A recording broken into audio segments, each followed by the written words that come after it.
Hello, my name is Chidimma. I am the bride, and today is my traditional marriage.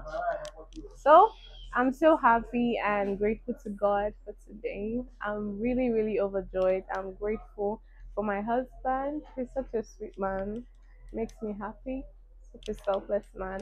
I'm so happy about today, and I thank God entirely for my family, my friends, my well wishers. Thank you guys. Thank you guys.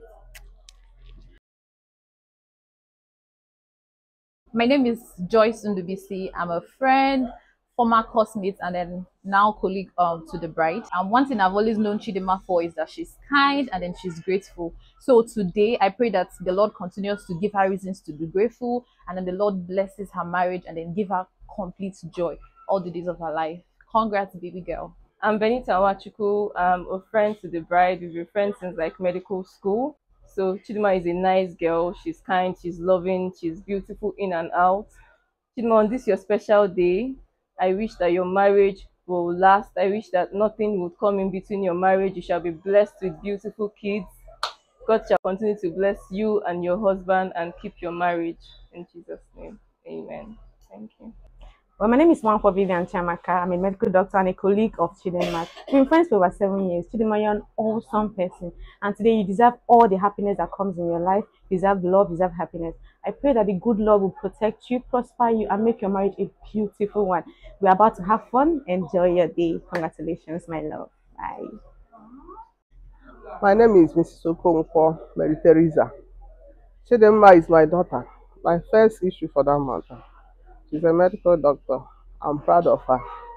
She's a good girl, brought up in a Christian way. I wish her long life, prosperity, peaceful marriage, fruitful marriage, and, and above God's protection in Jesus' name.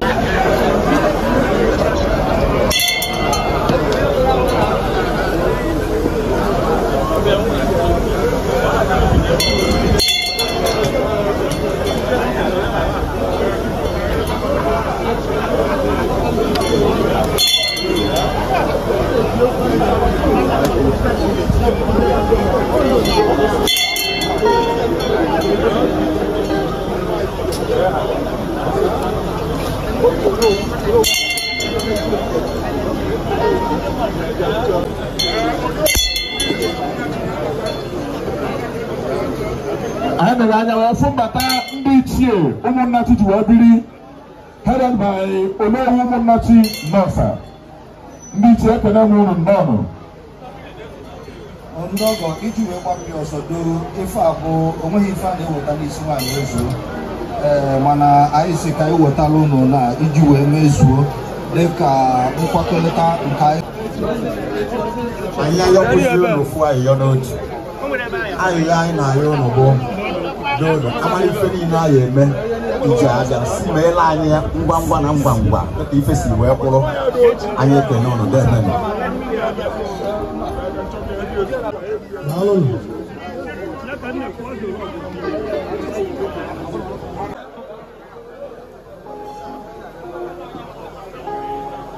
Ofu ihe bubatala anyị mmanya ndị Nnewi. Power mo in Nnewi. Ọmọ ya Abia State. Anụ unu jizi anyị.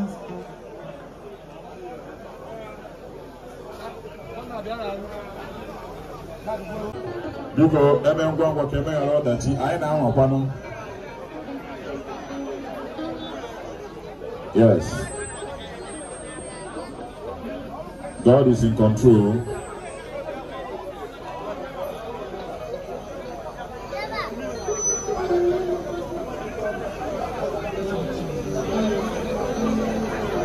This is tradition in an any now.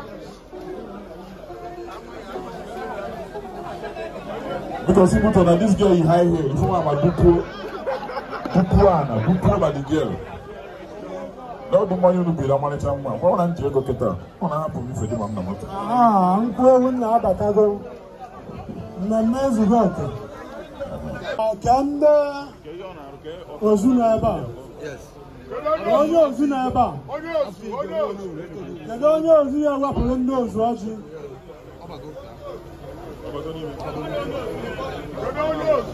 a na-eme drama na primary school nwa ga na-eme Amadioha nke ọzọ bụrụ dibịa ịbịazi na drama sị na kweda adịghị Amadioha skuul ị na-akwụ 300,000 nwa wuru dibịa na gwazie nke ebiebi anyị furu odu ụmụnna Chinọsa ọ bụrụ na ọ dịgo ready ka ọ pụtaba. Ladies and gentlemen, please, we are ready to take it up now to the next level. Okay. We're not those who think you get you like this already. All you can fish go, all you can take your time. Manasi, why are you number? We are more so you want to do working. You are one without me as you so one as own. When I ask you to be ego, what I can room. You a happy family. Don't you open up at home. Don't and my auntie to be ego. Go to the number starter. Go to the idea. You break you Christ on your mind. Let me go on. Just let me come dinner with your hair. Don't worry, I am a doctor, a lawyer.